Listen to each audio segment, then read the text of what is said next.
Assalamualaikum warahmatullahi wabarakatuh. Perkenalkan, nama saya Puji Arasti dari kelas FM 18C.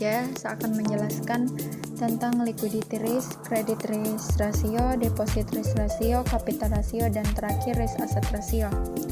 Yang pertama, liquidity risk atau risiko likuiditas adalah risiko akibat ketidakmampuan bank untuk memenuhi kewajiban yang jatuh tempo dari sumber pendanaan arus kas dan atau dari aset liquid berkualitas tinggi yang dapat diagunkan tanpa mengganggu aktivitas dan kondisi keuangan bank.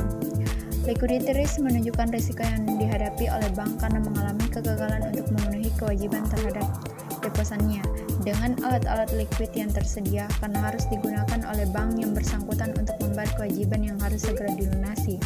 Rumusnya, liquidity ratio sama dengan liquidity asset dikurang short-term borrowing dibagi total deposit dikali 100%. Yang kedua, credit risk ratio atau risiko kredit adalah risiko akibat kegagalan debitur dan atau pihak lain dalam memenuhi kewajiban kepada bank. Risiko kredit dapat bersumber dari berbagai aktivitas bisnis bank. Pada sebagian besar bank, pemberian kredit merupakan sumber risiko kredit yang terbesar.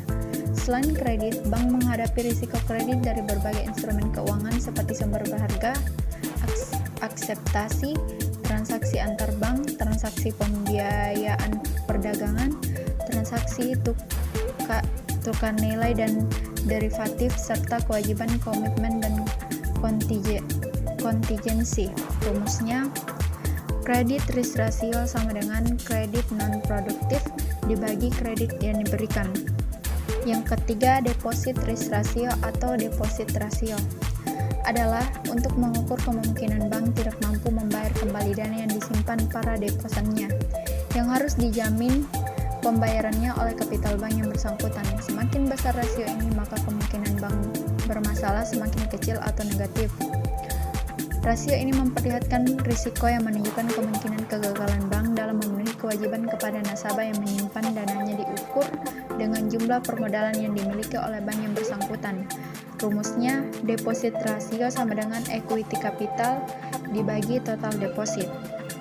Yang keempat, capital ratio adalah mengukur sejauh mana penurunan yang terjadi pada aset risk dapat ditutupi oleh equal capital yang tersedia.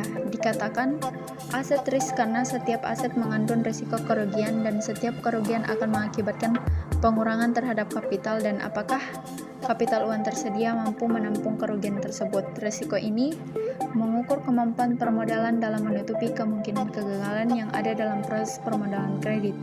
Rumusnya, capital ratio sama dengan equity capital dibagi total loans. Yang terakhir, risk asset ratio merupakan rasio yang digunakan untuk mengukur kemungkinan penurunan risk aset. Rumusnya, risk asset ratio sama dengan equity capital dibagi total aset dikurang kas aset dikurang sekuritas. Sekian dari saya. Wassalamualaikum warahmatullahi wabarakatuh.